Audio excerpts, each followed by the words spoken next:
Hey everyone, welcome to CineHell, episode 12. I actually kept track this time. I'm Joey Har, I'm Janice Rivera. and today we're going to be talking about the Day of the Doctor. And I have been dying to touch on this one because I loved it. Yeah, I don't know. I don't know what to say. It's really, really good, and I've been talking about it for 2 weeks straight. And we had to wait because, we had setbacks. I had finals and all that other fun stuff, but now that everyone's had a chance to see it, whether theater, BBC, DVD... Yep, the DVD came out this week. I got it. Haven't gotten mine. Really? I got mine on the day. Well, I don't know, are they shipping... It's from England, isn't it? Well, I got mine through Amazon. So did I. I think if you order from like regular Amazon, it comes from the United States. Like it's a distributor in the US. Well, this is a problem. I have used British distributors before for stuff. Like I got Terry Pratchett book from England. That actually does take a while if it's the BBC UK or Amazon I have to UK. look into this. But that's another subject for another day. Yes, and well, we won't talk about the stuff on the DVD then. Because I haven't seen it. Right. Honestly, I haven't watched it all yet either. Let's just talk about the amazing episode itself. Do we want to? Let's start. I think by not spoiling anything, and just give a general review. Like we're not going to say. There's no way to spoil it, or not spoil it. There's no way to spoil it. Everybody knows. My Exactly. grandmother If you haven't seen it watched by now, you live under a rock. But it's a spacious rock, and there's cable. Then you should have seen it by now if your little rock space has cable. That's true. God damn it. I mean, it's been out for a couple weeks. It was everywhere for a week. Yeah. They're probably going to replay it at Christmas time. There's really no excuse to not have seen it by now. True, but just in case, let's be nice and just real fast before we get into the spoiler stuff. We'll go into spoiler country, don't worry. But before we do, let's just say what we think. And I think it's one of the best episodes I've seen in a long time. Oh, by far. It was funny, it was action-packed, it was kind of sad at points. It was a lot like a movie. Yeah, well, I considered it a full-length movie because it was, I want to say roughly 2 hours? Give or take like 15 minutes? Yeah, I want to say about 2 hours, maybe 9. It's more than 90 minutes. So I think it's 100 minutes, something like that. It was a full 2 hours for me. I can't even remember. I've watched it a lot, but I can't remember exactly how long it is. Meh. It's still amazing. Point is, it's longer than a normal episode. Oh yeah. For me, it was everything that Moffat and Davies have done to me so far emotionally. They really made up for it with Day of the Doctor.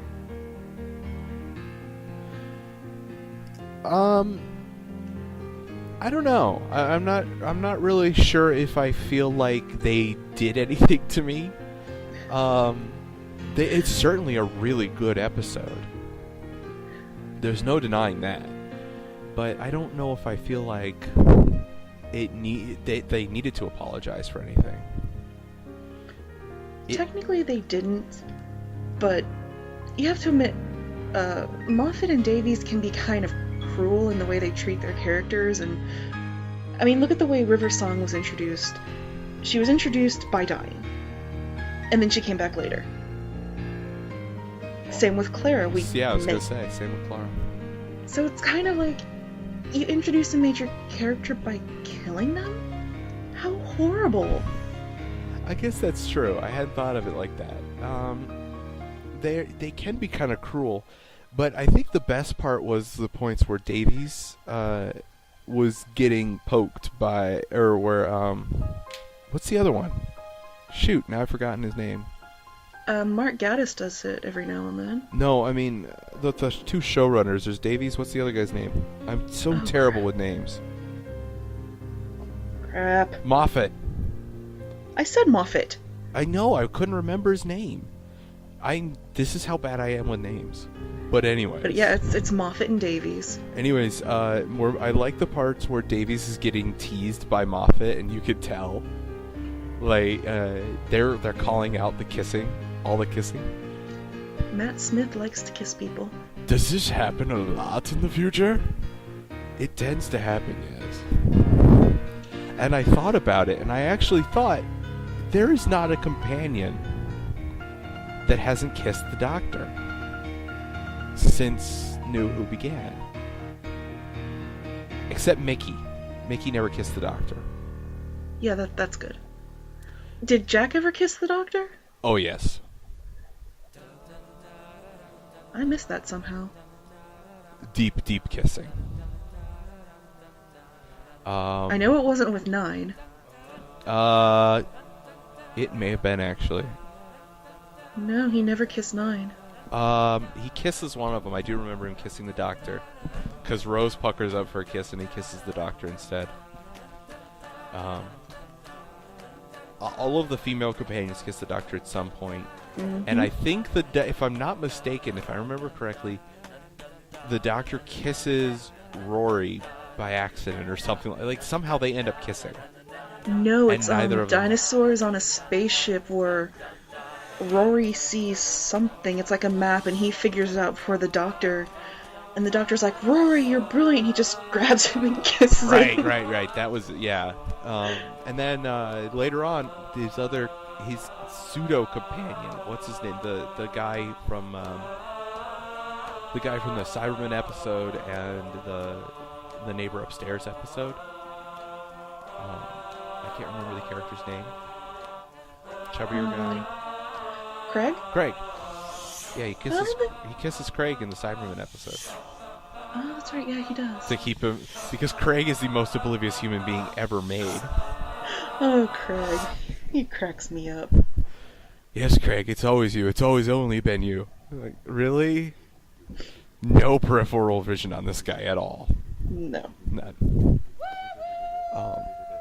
So yeah, it's kind of funny when they point out how ridiculous it's gotten. Yeah. But they have fun with it. And I think that's about all we can really say. Just a quick review, or not a review, but quick address.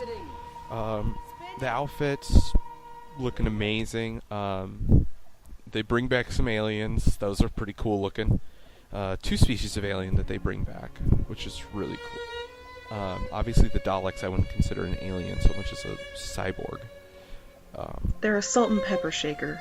Yeah. The Pepperpots of Doom. Exactly. With a plunger and a whisk. Well, sometimes you need to keep making that cake while you unplug the drain, you know? This stuff happens. Yeah, let's go with that. All Daleks are bachelors. They make do. Okay. So, but it all looks good. The sound quality is great. The cinematography is above par. I had one problem with the overall thing, but we'll get into that when we do spoilers. Okay. Well, then, I think actually, we've pretty much covered it. On a scale rating, I would say 9.5 to 10 out of 10. Definitely must see. For me, it's kind of an 8.5 to a 9.5. I can see that. But again, I can explain what I just really did not like. Right, and I think that's really, there you go. If you don't want spoilers, now you've heard from us what we think. Kind of a rambly way of putting it, but there you go. It So was warning, good. there be spoilers ahead. Yes, this is your final warning. Turn back now. Go watch Day of the Doctor. Then watch it again. Then Yes. buy it on DVD and Blu-ray. Like I did. Yeah, Alright, have you left? You're listening for should've. spoilers, but you should leave. Leave. Go. Yes, spoilers. Spoilers.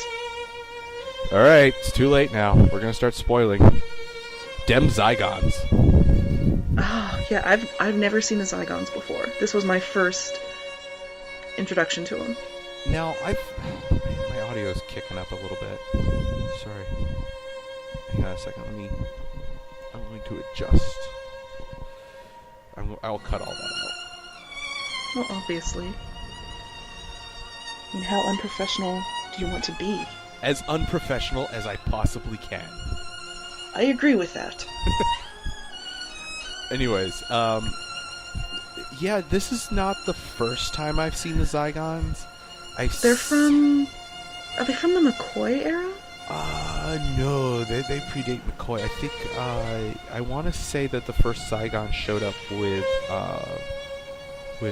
Tom Baker. I've seen it, but I don't remember. It was either Baker or Davison, I want to say, that had the first Zygon. I saw an episode, but not the full serial, where they show up. Like, I didn't know they were shapeshifters. They kind of look like tentacles, like octopus suckers. Oh, you're right, it was Baker. So, it was kind of cool seeing them again. I like when the classic monsters come back. It kind of gives it more of a continuity to the show. I like the Monster of the Week, but it's nice to have the continuity with classic. And I like that they're kind of doing a throwback thing where, this happened in the past and this happened in the past, so it's kind of like if you've only seen the new Who, you get little bits of old Who mixed in there.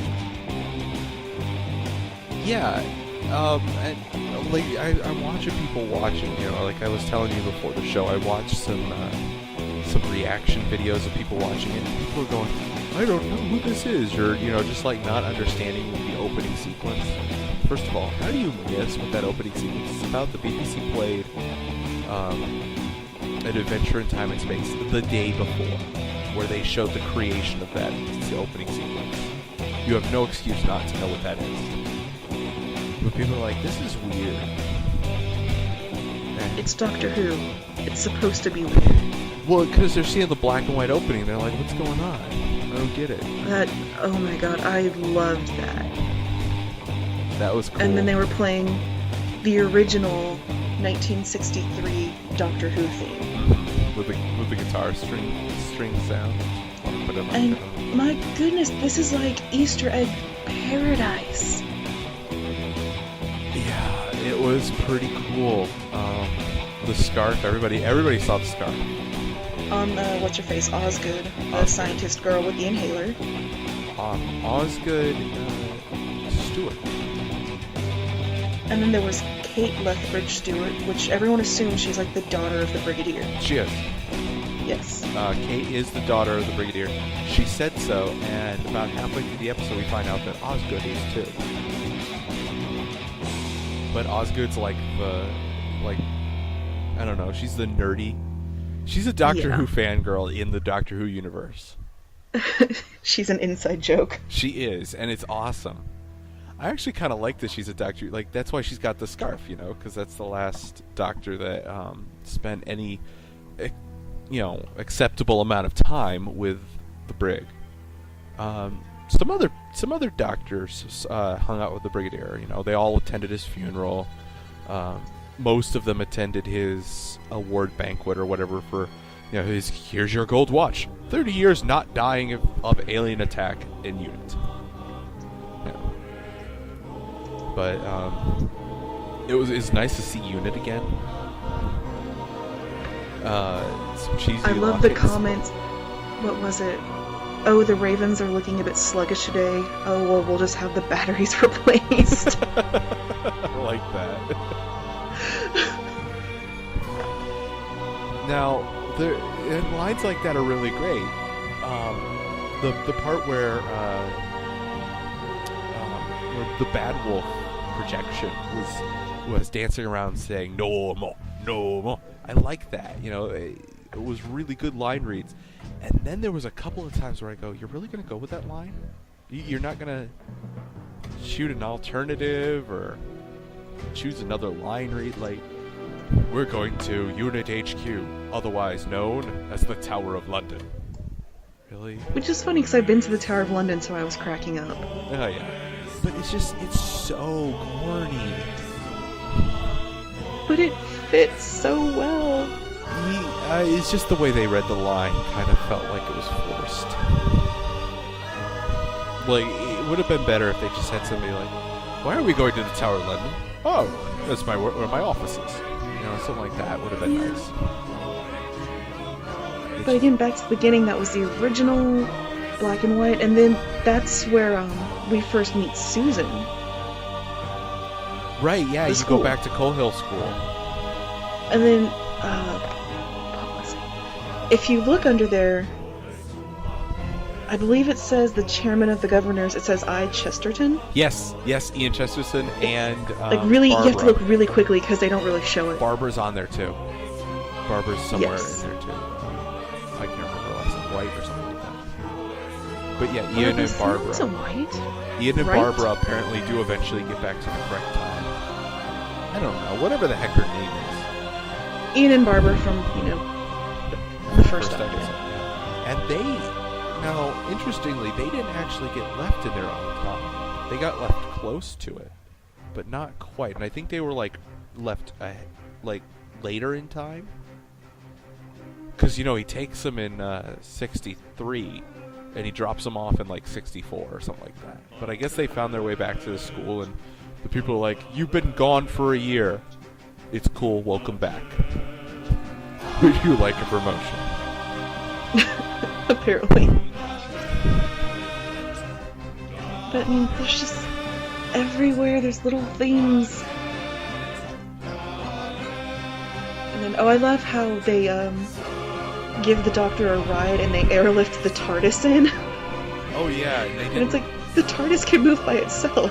Now, I wanted to bring this up before, but it was so hard, because while we were doing our last podcast, I really, really, really, really, really wanted to mention this.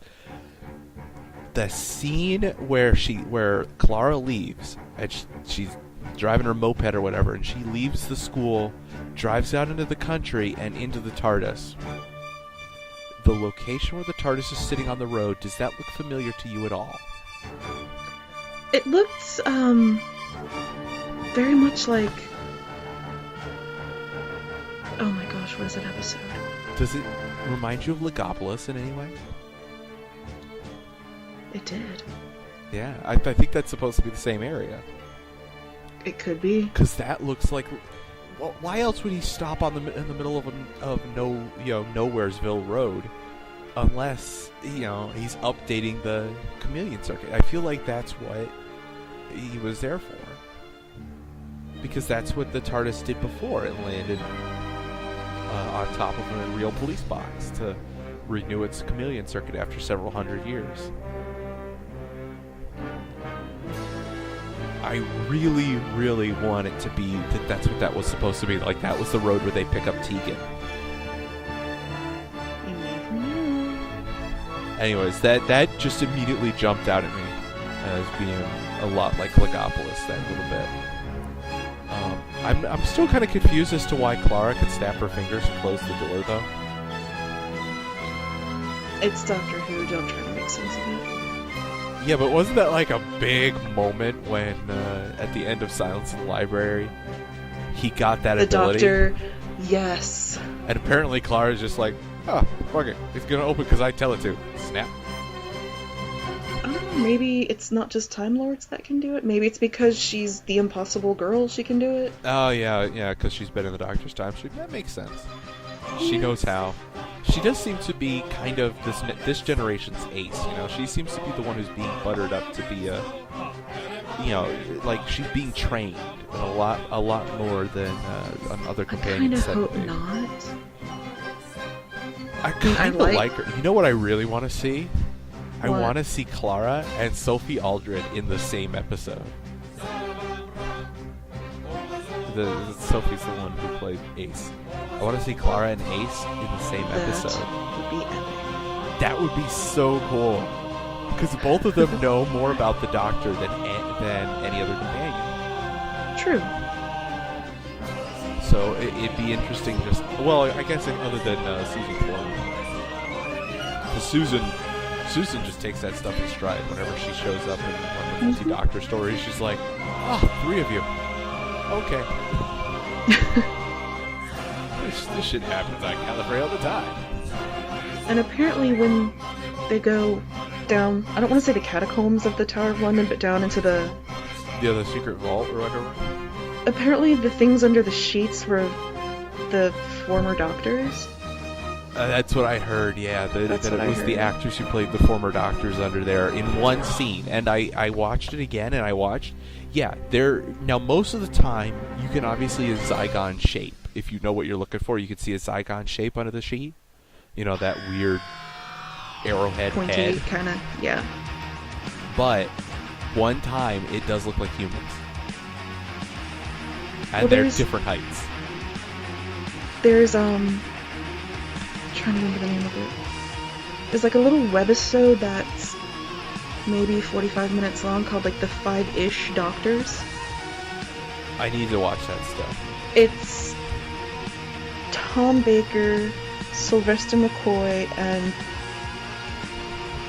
Peter Davison. And it's all about this kind of make-believe quest to get into the 50th anniversary. And it's funny because there's all these cameos throughout, and it just cracks me up. Like, David Tennant's in there, Moffat's in there, Davies is in there. At one point, John Barrowman's in there, and it cracks me up because they portray him as a married man with a family. Yeah, when I think John Barrowman, I think married man with a family. He strikes me as the family type. Yeah, definitely. You have to see it. Yeah, I've got to see that. So, where were we? Oh, we were just about at the point... We're in the Tower of London. I think we're just about at the point where Gallifrey gets completely destroyed. I have other words, but I can't use them on a family-friendly podcast, and this is not a family-friendly podcast. So never has been. They get totally reamed. Yeah, it just... It's not a good day to be a Time Lord. Well, it's kind of complicated because apparently there's this thing called the Moment, which is like a self-destruct machine. It's a doomsday device of uncertain purpose. But somehow it developed a consciousness. They never really describe what the Moment is going to be able to do. They just kind of imply that it's this catastrophic thing. Yeah, and they even say, well, that's where we keep all of our super weapons. It's okay because you keep all your super weapons in one place. Well, it's the Time Lords. I know. They keep it right next to the Death Zone. The zone of no return. That's what I would do. Anyways, they go in and they're like, "Where's the Doctor now?" "Oh, well, he's in the vault." "Oh, well, that's okay. We've used all those super weapons, except for the ones Farnsworth has. You know, it's other than that, we've used them." And the guy goes, "Oh no, there's one more. The Moment. We can't use it because it's developed a conscience." Which is the only reason not to use a super weapon, boys and girls, if it develops a conscience. If your nuclear bomb does not have a conscience, drop it on people all you want. So he takes it to basically the Sahara on Gallifrey, where there just happens to be a little shack. And this is something that I was laughing at, and it's probably really inappropriate that I was laughing at it. He's sitting there with the Moment, and the Moment's supposed to basically destroy Gallifrey. That's the moment he kills all the Time Lords. He's turning this box over and over and over in his hands, and he's like, why isn't there a big red button? These things are so hard to open, and I can't figure this out. I was surprised how much I liked John Hurt's Doctor. Oh, I know, he was fantastic. I was really prepared to hate him. I loved his interaction with Billie Piper. Yeah, that was good. Really, his interactions with everybody was pretty good. I really liked John Hurt's Doctor. I thought that going in, he was going to be like this grumpy and depressed and emo character. Emo's not really the right word if you're over 18, but you know what basically. I mean.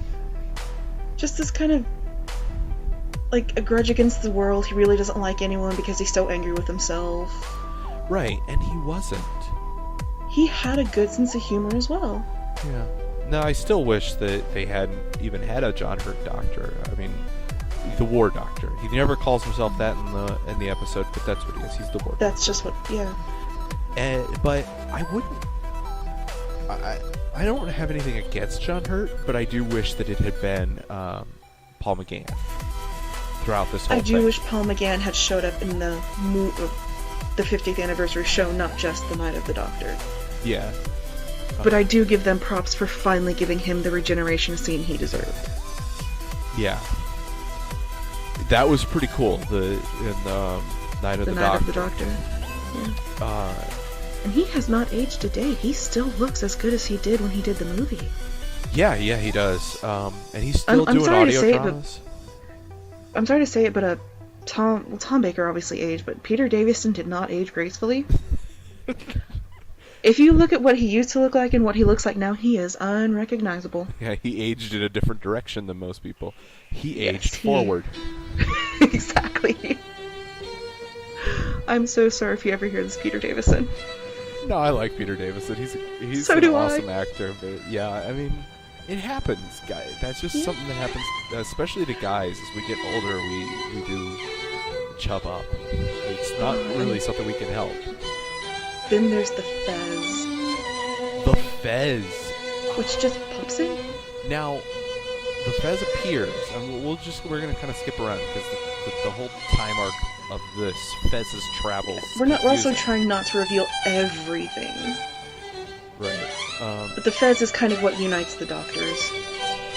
Yeah, and now the Fez, if I'm not mistaken, do I remember correctly that the Fez winds up in front of John Hurt, and then John Hurt throws it back in to the... And it goes to, I believe, Tennant. Okay, I just want to make sure I remember that. Now, I was trying to think, why was that Fez in the archive in the first place? And it occurs to me it's probably because that Fez was worn by the Doctor. Because Fezes are cool.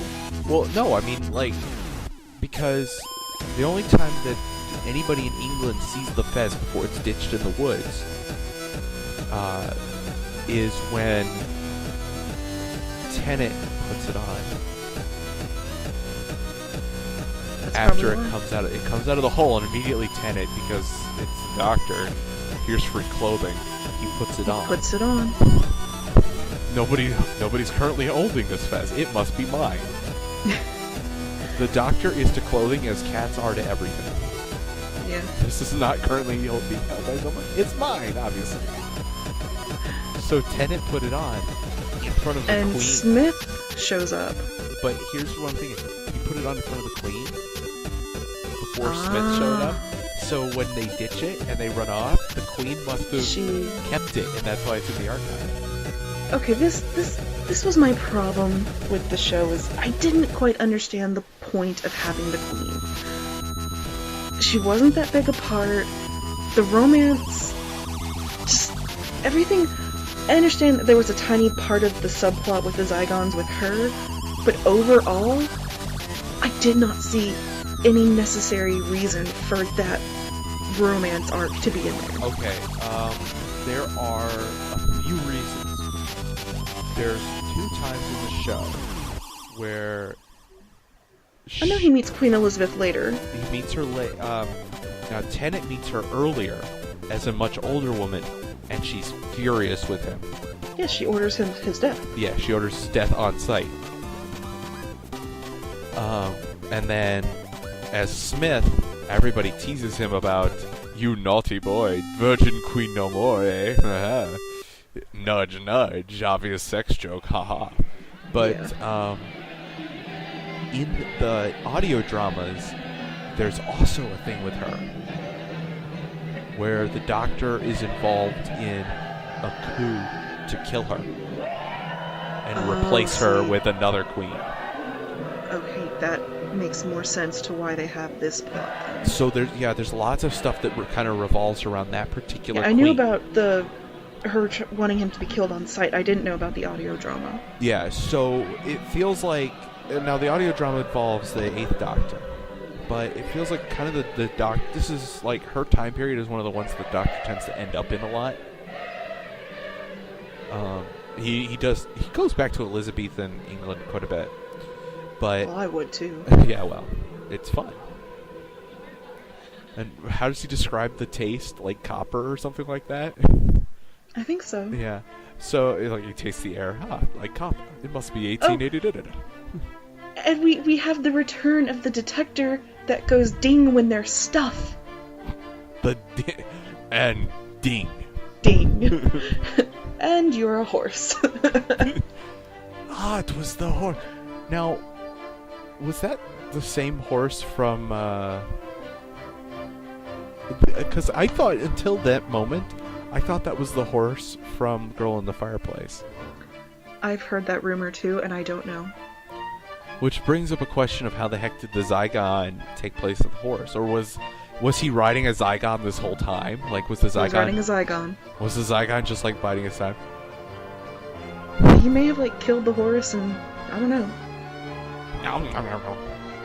Delicious horse. Horse meat. Time What they to be a serve in the horse. school cafeterias. Not really. I don't know what they serve in the school cafeteria. Well, that's cat. Horse is way too expensive for okay. cafeterias.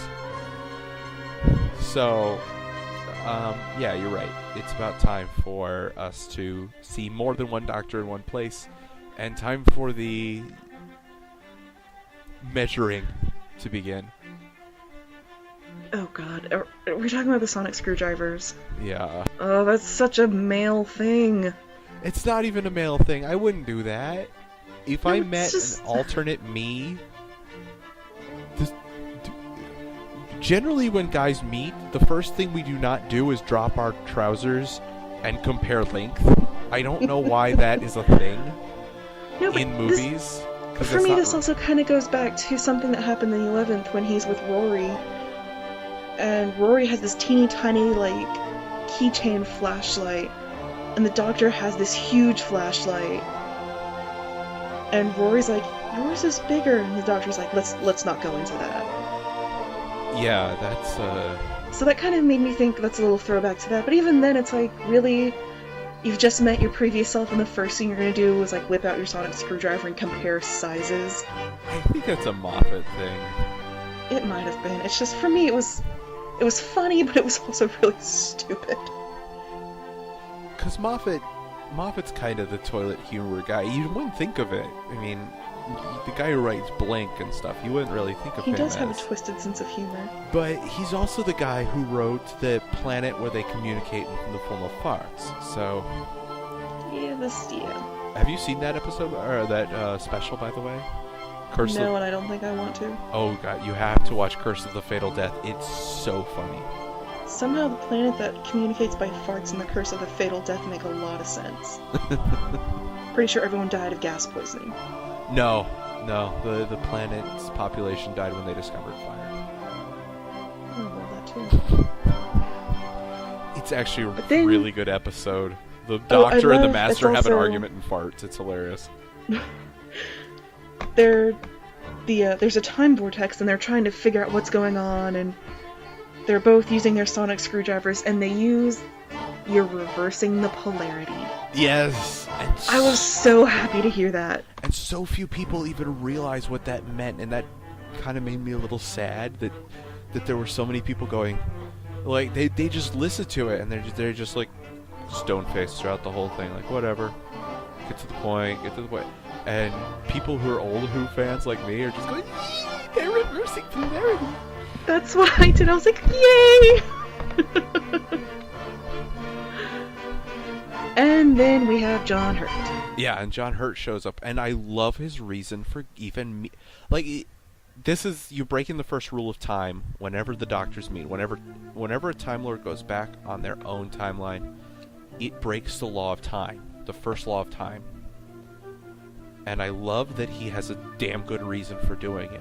And it's not just happening. Because it feels like Smith and Tennant are kind of cool with that. They're like, whatever. But John Hurt, he's got a really good reason to break the first law of time. And meet himself. And that's because he wants to know if it's going to bother him. Mm-hmm. After detonating the bomb, is he ever going to wonder how many children died that the day he destroyed that- Gallifrey. Oh, that line killed me. That one, oh. That is actually really gut-wrenching. I really like the Yes. scene, skipping ahead a little bit. They're imprisoned, and John Hurt is talking to 9 and 10, and he says, do you know how many children were on that planet that day? And 11 just denies it. He's like, no, I never thought about it. No, why would I think about that? I don't care. And then 10's like, what, 2 million something? Yeah, I actually think it's higher than that. But yeah, he just rattles off an exact number. And it's just like, you killed that many children? And he talks about it like the one night. He just counted them in one night. Like and one dark they make night. the comment so of, sad. like, the War Doctor's the one who did it, the 10th Doctor's the one who regrets it, and the 11th Doctor's the one who, like, chose to forget it. Yeah, the regretter and the forgetter. Yeah, it's... But then there's also some really good stuff in that scene, like the Doctor carving the numbers into the pillar. I like which that. That's actually... I think that was the original air date and time it came on. Yes. Because that number shows up a lot in the exact date and time of the first episode. And then somehow, because the door is made of wood and the sonic screwdriver still cannot do wood, he realizes that, well, technically Rose, Bad Wolf, tells him 3 sonic screwdrivers, 3 times the power, and then Clara walks in.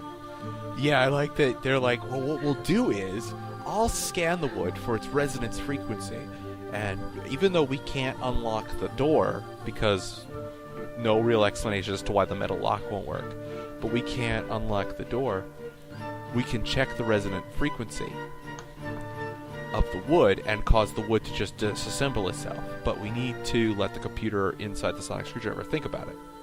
So, the War Doctor scans it, and then Tennant checks his, and he goes, "It's still processing." And then Smith checks his, and it goes, "It's done. It's done." And they go to aim it at the door, and right as he aims his screwdriver at the right resonance frequency, door opens, Clara walks in. It's not even locked, you idiots.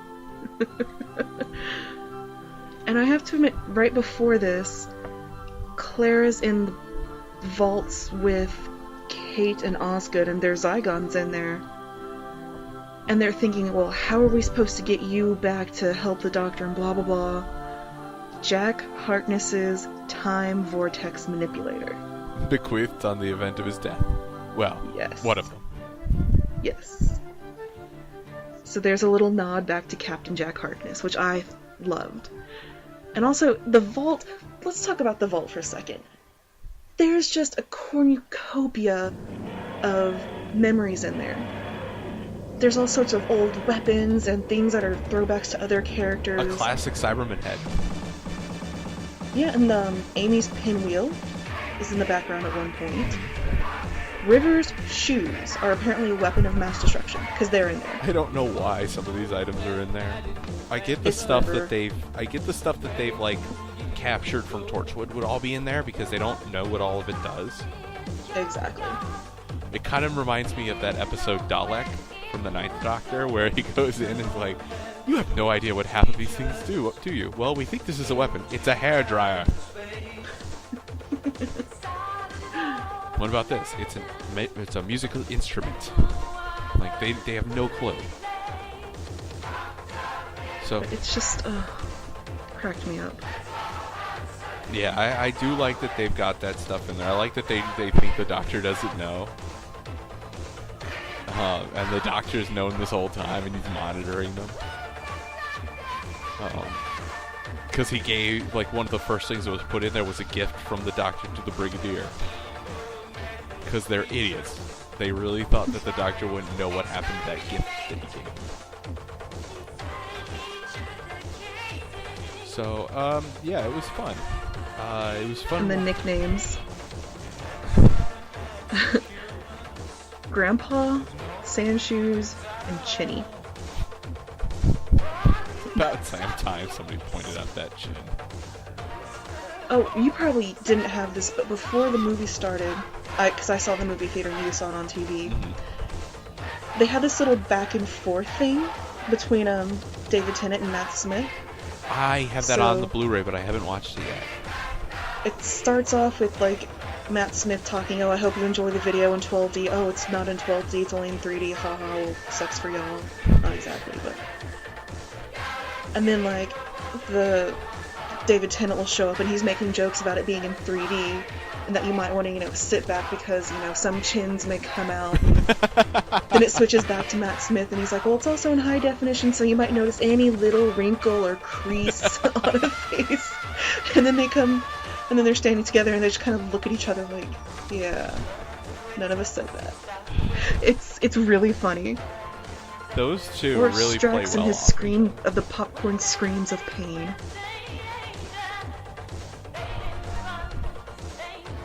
Yeah.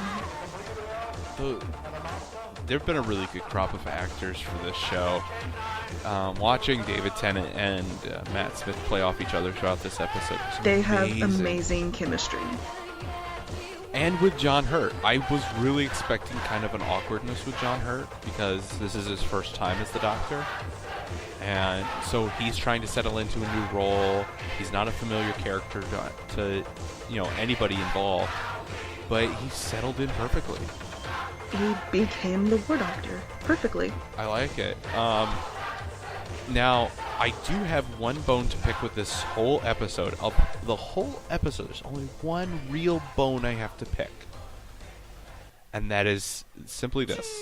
Why, if David Tennant has met Matt Smith and remembers at least meeting him, because he remembers throwing in the fez. He doesn't remember much after that. But he remembers tossing the fez around.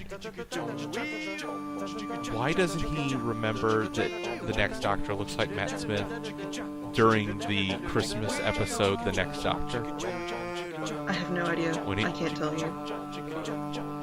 And that bothered me, but other than that, I mean, there's no real way I cannot talk, sorry. There's no real way around that. So, whenever you're doing a multi-Doctor story, there's going to be that moment where a Doctor who has completely met that other Doctor before forgets that they have. It might just be a thing. Yeah. I'm like, alright, yeah, you don't really want to remember what your older self looks like. Things just keep going, and you kind of want everything to end up well, and the thing is, you don't know what's going to happen until the very end when they, obviously make a solution. Mm-hmm. And I didn't really care for the ending with the Zygons. It was just kind of like, oh, okay, they made peace. That's it. No, I kind of like that. I like the idea that the Zygons just integrate into human society. And no one's going to ask why there's suddenly doubles of those people? Well, there's not necessarily doubles. Maybe, they're shapeshifters. They could probably, with effort, replicate certain features of different individuals. The Doctor said flat out, "I'm going to change it to where nobody knows if they're human or Zygon." But it's only for 24 hours. At the end of that 24 hours, their memory would return on its own. I guess I missed that part. And it's all throwaway. There's so much throwaway. Yeah. But oh my gosh, can we talk about the end? Because that was just...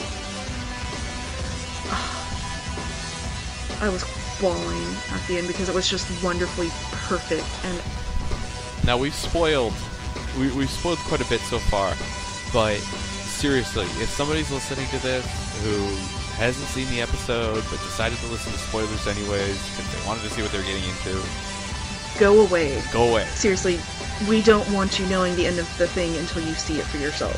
Yeah, if you listen to this, you will have a spoiler or two or three, which might make it pointless to watch the episode. It's so amazing. And you need to watch the episode. Yeah, just be gone, ye. Yes, go away. Only go people... watch cat videos. Oh, the cat. Anyway. But they go back to the moment, which now has a big shiny red button. There you go, there's your red button. They actually come up with a better solution. And I love that it was the same solution as from earlier. Like, a lot of times Doctor Who has a tendency to pull stuff right out of their butts. And be like, hey, look, this came from my butt. let's do this. But in this one, they actually have some build-up. Like, they do it in small scale with a sonic screwdriver at the beginning, so that when they come up with the idea at the end, it works a lot better. It feels more... It feels earned. Their solution for saving all of the Time Lords, it feels And I earned. love how it comes in pieces, like, first the War Doctor realizes it, and then 10 realizes it, and then 11 goes, oh, of course, why didn't we see this sooner? It's coming, I feel it, I get it!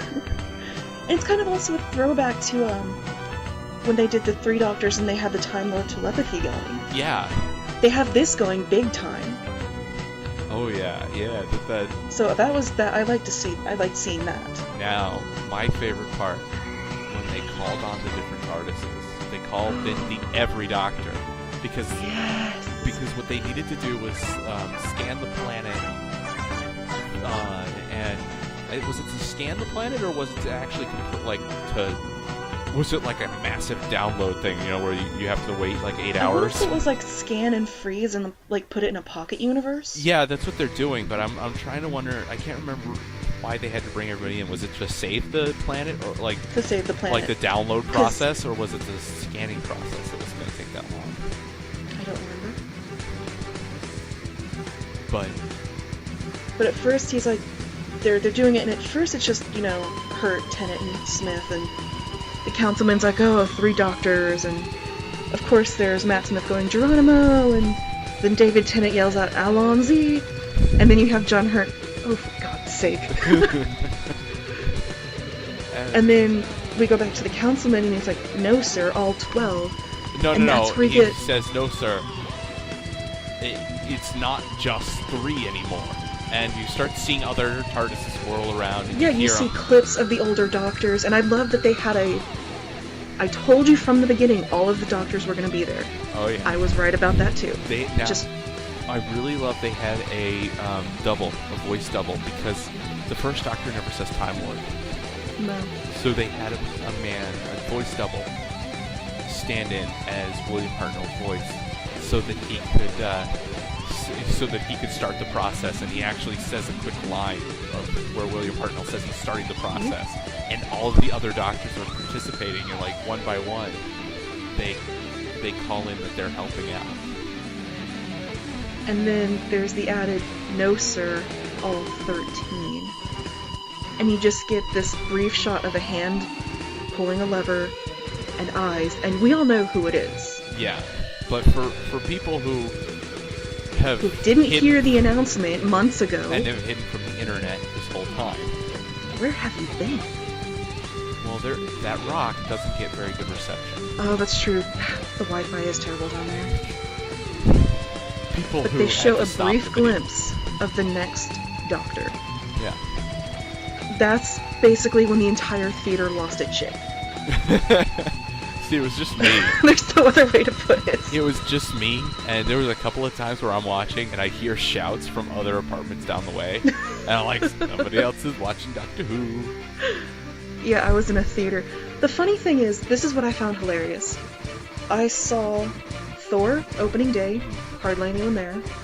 Saw The Hobbit the day after opening day, hardly anyone there. Doctor Who, filled.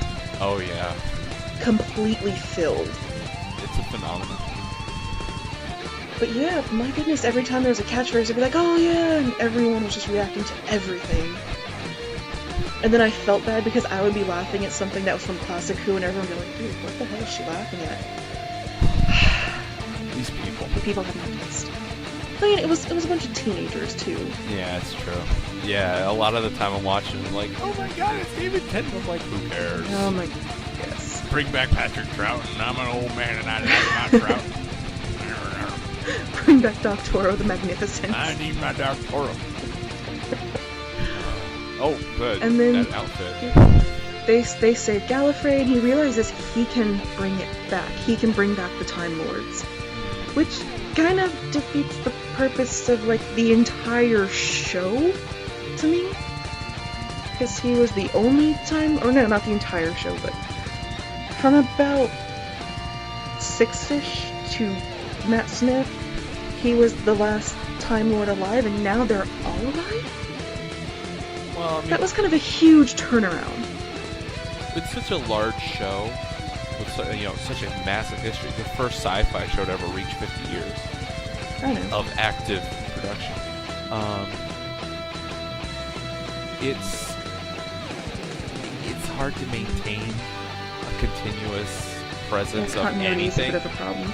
Well, continuity, Wibbly-wobbly and all. yeah, the continuity. But even then, like, being able to maintain, like, one race is always dead or always alive, you're gonna have to bring them back Which is at why some the point. Daleks somehow managed to come back, despite the fact they have only a plunger and a whisk. Oh, they always come back. They're like Exactly. space cockroaches. You can't are. stop the damn things, and they Just keep come coming back. No matter how many times you shoot raid at them or you stomp on them, the Daleks always come back. They're gonna But be what I back loved again. is, you've seen for 9, 10, and 11 this man who regrets his decision, who's lonely, who's just despondent. You see this huge change. He's got hope. Yeah. And I love that final scene where John Hurt goes into his TARDIS and he leaves, and David Tennant's like, he says, "I don't want to go," and if your hearts did not break at that moment, just go away. You are not a Whovian, because you don't know how heart-wrenching those words are. No, I'm sorry, my heart didn't break, but that's because I saw Adventure in Time and Space, and my heart had broken enough. I was You didn't all have out a of heart hearts left to break. Yes, I am completely used up on hearts. They are But all it was shattered. just, again, that was a throwback to his regeneration when he turned into Matt Smith, so that was nice. And the Curator. Oh, the Curator. Okay, this last scene, while a little confusing, like where the hell are they? Are they in the The round British things are Museum, back. or like? I didn't know at that point, because I thought it was a museum, because he was talking about maybe I could retire and be a curator. But then there's the round things from the TARDIS. On the wall, yeah. It's, Yeah, I was not sure. It's like a Doctor Who museum in there. Like, I feel like it's a 'Cause- museum to the Doctor, or like an exhibit of the Doctor stuff. The whole point of this room is there's a painting, and they wanted to call it either No More or Gallifrey Falls. And then the curator And then the walks curator up. comes in and he says, "No, you don't understand. That's not the title. The title is Gallifrey Falls No More." Yeah. And he And then you turns look at this around, man, because that's a familiar voice. Yes. Tom Baker. It's Tom Baker. Well, he already spoiled he was in it. Thank you, Tom Baker, but Now, if he'd spoiled that he'd been earlier in the episode, it would be one thing, but to be in the very last scene, yes, it made it all the more powerful. I just wish he hadn't spoiled it, because that would have... I would have... my shit would have been completely lost, never to be found again, had I not known that was coming. To have sat through that whole thing, and then that last scene, just out of nowhere for him to show up, Tom Baker. I would have wet myself. I would have just freaked out. But I liked the little exchange between them where he's like, "Well, you could retire," and it's so obvious they know who each other is. And then there's that "who knows" thing. Yeah, the who knows. I loved touching that. his Who nose. knows? Now, he even says, and it's kind of hard to make out what he's saying at that point, because you're adjusting to the new accent, but he's saying that you will, over time, you will return here, and you will settle down eventually, and you'll relive a couple of the old classics. He says you'll relive some of the old faces, just the favorites.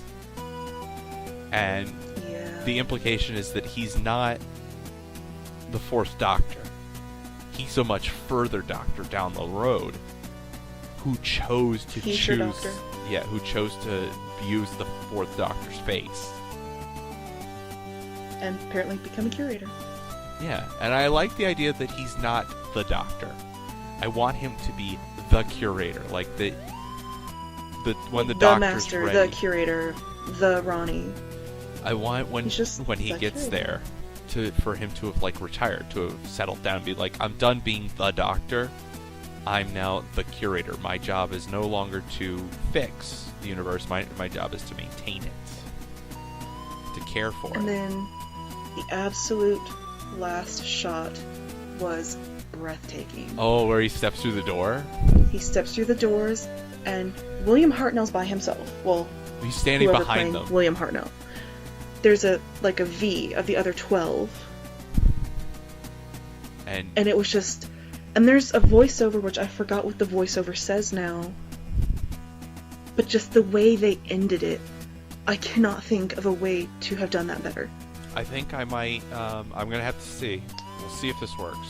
But I may try and betray the villainy of YouTube, or whatever you want to call it, where YouTube's been attacking the people. crackdown. Yeah. I might try and fight that just to play that speech bit here at the end. The voiceover piece during that scene. And because it was beautiful. it really was. It was so good. We'll have to see. Which again, if you haven't seen this one, why are you still here? We just spoiled it for you. Yeah, all the best stuff, man. Come on. Yeah, 2, it's probably Wait, on YouTube. no, we didn't spoil the rabbit. Go for the rabbit. Go for the rabbit. That was good. And again, Moffat poking Davies. You know, making fun of Yes. Davies there. They even played the music. You know, the music that always ramps up while he's doing his little speech. I am the oncoming storm. The moons of Gustavus. You're just a rabbit, aren't you? And you're just a rabbit. You know, just keep I was laughing so hard. keep being a rabbit. But Dave the Doctor, it's definitely... If you're a Whovian, whether you're new, old, or just entering the fandom, this is a cannot miss at all. Now, if you've never seen Doctor Who before, I would not say watch this first. Oh no, because you'll be so incredibly confused. Yeah, you need to settle in with an easier introduction. Rose is a good introduction. I mean, it's meant to be. The classic Who with Romana, maybe something like that. Something early. Something a little earlier in the Doctor's timeline, or something that kind of resets the timeline, like the end of the 5 Doctors, where he goes back on the run again. Yeah. Something like that's a good point to start at. This is not a good starting point, but if you are familiar with the 10th and 11th Doctors at all, this is amazing. Yes, And if you like classic Who, oh, it's like sweet, it's a sweet good candy. It's a good mix of new and old. Because there's so many elements of the old mixed in with the new stuff. If you don't know about the classic stuff, you won't notice it because it's so seamless.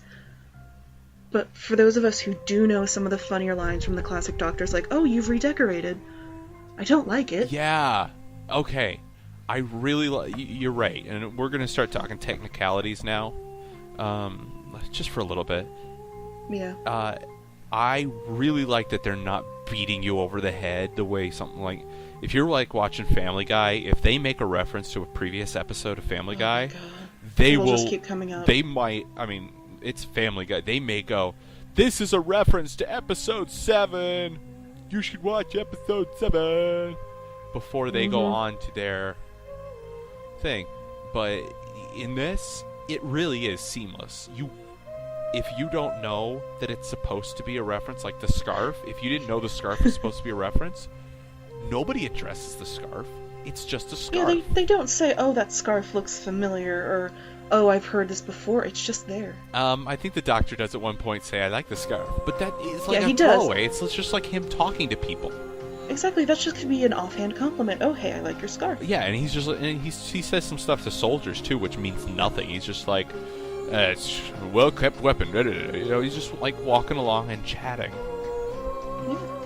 Yeah. The way the and Doctor again, if does. you don't know Classic Who, you're not going to get some of the inside stuff. I think if you're not a Doctor Who fan and you don't know that, see, there are people who don't know there's Classic Who. I don't know how at this point that you can miss There's that. actually, some people have said, I didn't know the episode Rose came out 50 years ago, and I just want to find them and slap them. Yeah, you're right. It's amazing. That's CGI. Yeah, there are people who think Rose is the first ever episode, and that it came out in 1963. But I've been reading Failbook a lot, which is the fail blog for Facebook. Oh my god. Failbook is a whole nother level of fail. These people are kind of on that same level, the people on Failbook are like, what's the 2 letters after a town name? That's a state. No, dude, I mean the letters like, TX. It's not a state. There's no 2-letter states. Titanic was real. Oh god, I hate that. Yeah, I saw that one too. Really? Ow. Or they found misspell out. things. Yeah, that's kind of on same level as people who go, Rose was 50 years ago? What? No. Rose was not even 10 years ago. No. Almost. Almost. Hard 2 to more believe. years. Well, actually about a year. So it's almost Just about, 2014. yeah. I can't remember what time of year it came out, but yeah. I don't either, but I just know that it's so close to 2014 that why bother saying it's 2 years away? I think it's about a year and a half now, because I think it came out near the end of Let's go with 05. that. Let's go with that. Yeah. So, on a technical level, it was amazing. The cinematography, Perfect. the opening sequence, the That title alone- part. Yeah, that alone made it worth it. I've watched that several times now, and I'm still blown away by how much like a real movie it is. I consider it a movie. I really do. Well, yeah, and it's more of a movie to me than the TV movie. I love the TV movie though. Yeah. Now, I will grant the TV movie still has the most rockin' form of the Doctor Who theme ever played. And the cheese factor was so incredibly high. Delicious Gouda. But, yeah.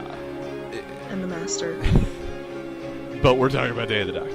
And Yes. in Day of the Doctor, it really was good. I can't really think of any technical thing that was wrong with it. Like, there was no technical issues. The 3D's amazing. Even on 2D, I can see where the 3D would be put in. The 3D was, oh my goodness, amazing. Because I watched it live, but I got the Blu-ray with the 3D stuff, so I might try watching it. Yeah, and I saw it in the limited theater release in 3D, and trust me, it was amazing. Oh, I can't even imagine how amazing that picture would have been in 3D. Think big screen, 3D. Yeah. Oh, When I great. saw the 3D pictures, the pictures that are bigger on the inside, and I realized you were going to see that in 3D, and I didn't get to see it in 3D. Oh, I was so mad at you. The paintings from the movie, the Gallifrey Falls, so much cooler in 3D. I was so mad at you, and then we had to do a podcast after I'd seen it, and I was mad at you because I knew you were going to get to see that in 3D. But I was mad because you'd seen it and I had to wait. I know. It's the only thing tempering my rage. Because I was so jealous of you. And I couldn't even tell you. And I couldn't even tell you how jealous I was because you hadn't seen it yet. Anyway. But then I saw it and we came to terms and we both kind of went, oh my god, it was so wonderful, it was perfect, and I loved it. Yeah, we're not squealing like dorks at all. schoolgirls. Especially him. Well, yeah. I freely Sorry, admit. I didn't mean to tell your secret. I freely admit that I squealed like a little schoolgirl. I may as well have been. I may as well have been like a Japanese schoolgirl going, oh, how kawaii, I freaked out. I loved that episode so much. It was such a good little call. And, I'm not one of the people who kind of grew up with the whole Comic-Con and, nerd culture being big. I didn't... Yeah, that didn't take off until, 3 or 4 years ago? The whole nerd culture thing? It's been for a little bit longer than that, but yeah, I mean... Well, it didn't come into mainstream until about 3 or 4 years ago. Even before, I didn't have any nerdy friends growing up, so it was it was just me sitting in a room watching Doctor Who by myself. In college, I watched Doctor Who when it premiered in college, alone in my dorm room. I didn't know anybody else who'd ever watched sci-fi. We had the BBC in the dorms? Knew it was on Sci-Fi. Rose premiered on Sci-Fi Channel. Oh. Yeah. Sci-Fi before they got turned into Sci-Fi. Oh, let's not go They into even Sophie. played Sarah Jane Adventures. They played Torchwood. I have seen the Sarah Jane Adventures. Sci-Fi played Sarah Jane, Torchwood, and Doctor Who all on the same night. It was amazing. And then they stopped doing it because they hate us. Yeah. Well, PBS shows Doctor Who Saturdays. Yeah, unfortunately, I don't actually have PBS on this TV. So Saturdays I like to watch old Doctor Who. Even though I have Netflix, so I could watch it anytime I want. Yeah, I mean, you can't That watch makes all of sense. it, which is too bad. Yeah. Ooh, I just picked up a new Doctor Who today. I'm very happy. I went out. I was at the mall, Christmas shopping for what everybody gets at least one person for Christmas. Heritage Farm. What? The Pepperidge Farms or the Hickory Hickory Farms. Hickory Farms. There it is. Hickory. I can never remember the name of the place, but damn it, we always get their sausage for somebody. Or you get it from somebody. Yeah. Either way, you're gonna get sausage for There's Christmas. gonna be sausage galore. So. It's a sausage fest, literally. So yeah. Sorry. It's all right. So yeah, we were at the store and I was like, oh, well, Tanya's going to get the sausages. I'm going to go to FYE and buy myself some Doctor Who. So I did. I almost got two. I almost got Dalek Invasion of Earth, but I don't know. I haven't decided whether or not I want to watch that one yet. But I did pick up one of the Tom Baker ones because I was like, after watching the 50th, I gotta fill my Tom Baker fix. Yeah. I watched a lot of I need to Doctoro. watch some more Tom Baker. I need to watch a lot more Doctoro too, because Oh, Doctor. here's my segue. In the time of the Doctor, Matt Smith is wearing a Doctoro looking outfit. He is, and I want to know what the deal with that is. I know, I'm excited. It looks like it's taking place maybe Victorian England, at least part of it, from the trailer. And I really like who's the girl who's like the hour of the 11th Doctor has, or the life of the 11th Doctor has come to a close. That's a dang good question. Let me. Because I know they said something like she's a space nun or an intergalactic priestess or something. Because I saw they did like an interview with her, and I didn't watch the interview. But yeah, I think he's a bit suicidal in this one. Because he's like, if you want to kill me, go ahead and kill me, or, come and claim my life. And Clara yells, he's regenerating, do something. So I kind of think 11 wants to die at this point. I think he knows he's gonna die because I think this is where he ends up actually on Trenzalore. Well, he's been to Trenzalore, so I know he knows it's coming. Yeah, he knows what Trenzalore is. And they do have the silence. Yeah, it looks like she's leading the silence in the trailer. Oh, yeah. But still, I've never seen her before, and I've never even heard of her. I don't even know her name. No, I don't think we've ever seen her before, but people are like looking at what's in the trailer and being able to judge based on what they've seen. She's got some badass makeup, though. Yeah, well, that's kind of why she kind of looks like she's one of the silence people, because they always look kind of weird. She's working with the silence. Now, what I noticed in the trailer was that the Daleks also say, you hear a Dalek saying, the Doctor is regenerating. Yes. And I saw Cybermen, and there's a point where I'm pretty sure I'm watching the Doctor swinging like a coil of rope, or maybe a chain, kind of like a football hooligan style, walking down the street swinging the chain. And he's like being followed by Cybermen or something. He's being followed by a monster. There's so much I need to know. I know we only have, it's a little under 2 weeks. Oh no, he's being followed by silence. But yeah, he's like spinning a chain. I skipped to a picture of it. It's only a 30-second trailer. Yeah. But he's being followed by the silence, which are so freaking creepy, man. They are. Yeah, December 25th, people. Merry Christmas from the BBC. We're killing Matt Smith. We're gonna kill the Doctor. Pretty much. For Christmas. For the children. Father Christmas is evil. Father Christmas is Moffat.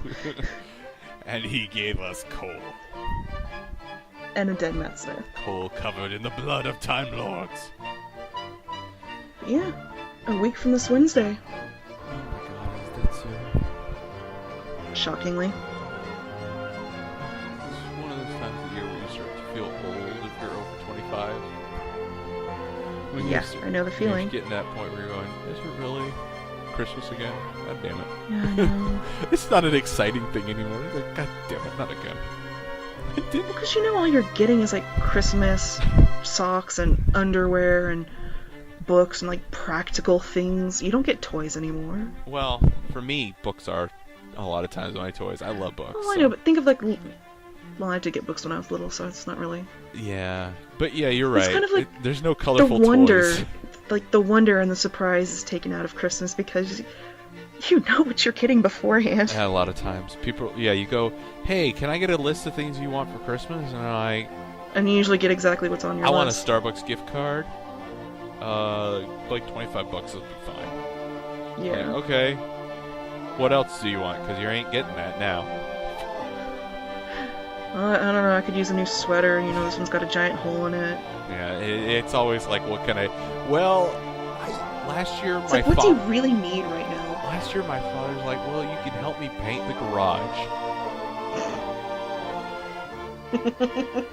That is not a Christmas gift. It's a Christmas gift for him. Well, last Christmas, it snowed, and that was just a big deal for me. Oh, I love Christmas snow. Ooh, we just got a snowstorm, actually. And then actually we got snow again on my birthday, so that just was extremely good for me. Yeah, so, yeah, it's going to be an interesting Christmas this year with the death of the Doctor, and then another 11-month wait. Really? I think it's not until November that they start the next season. Damn you, Moffat. I know. It's like, seriously, we need to... It's getting as bad as Sherlock. Sherlock, we haven't had a new episode in like 2 or 3 years. 2 years. Yeah, 2 years. 2 years since Reichenbach Fall, but that's another series. But you really... It's starting to feel like if MASH suddenly started up again now, but they treated it like nothing had happened, where everybody at the audience is going, what the... Really? Now? That's how Doctor Who is. Sense. I mean, they've all gotten old. What could they do? Yeah, I'm kind of like Matt Smith. You can't keep him around anymore because, damn it, he's aged 10 years in the time it's taken you to make 2 seasons. And lost his eyebrows. Yeah, what the hell happened there? He didn't have very many to begin with. I'm sorry. I love the kind of comb over with the swirl. I love his hair more than David Tennant's hair. Sorry, fangirls. Yeah.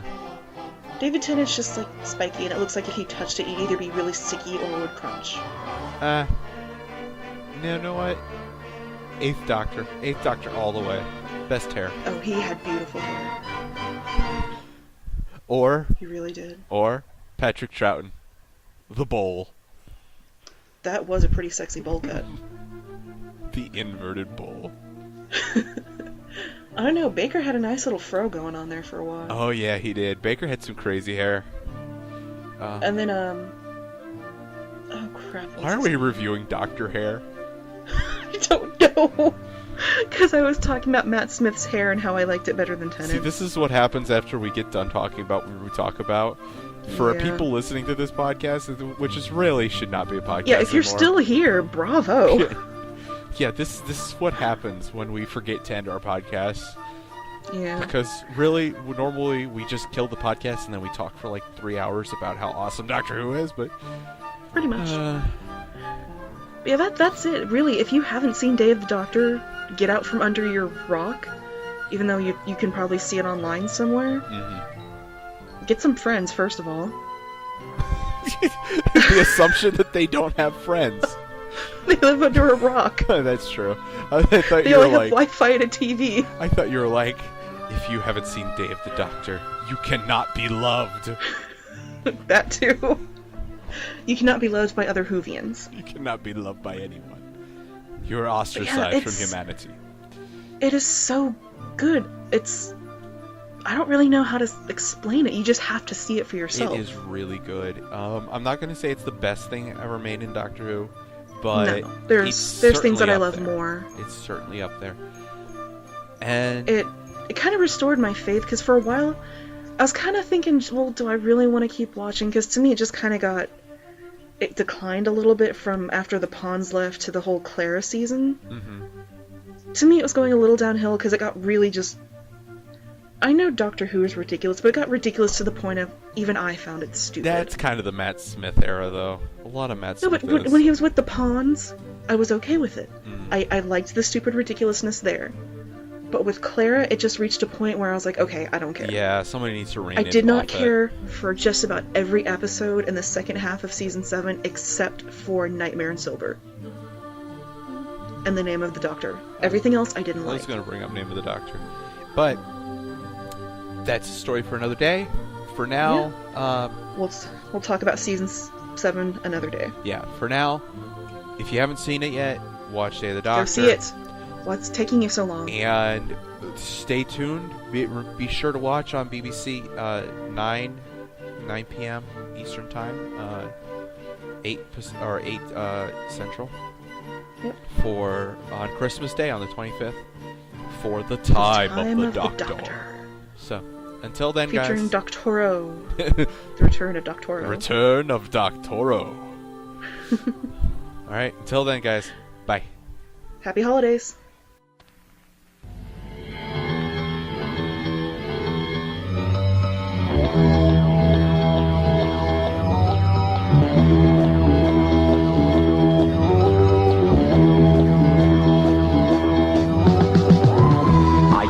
The void beyond the mind, the empty space that circles time. I see where others stumble blind to seek a truth they never find. Eternal wisdom is my guide. I am the Doctor. Through cosmic waste the TARDIS flies to taste the secret source of life. A present science can't deny exists within, outside, behind the latitude of human minds. I am the Doctor. My voyage dissects the course of time. Who knows, we say, but are you right? Who searches deep to find the light that glows so darkly in the night? Toward that point, I guide my feet. As fingers move to end mankind, metallic teeth begin their grind. With sword of truth, I turn to fight the satanic powers of the night. Is your faith before your mind? No, man. Am I the Doctor?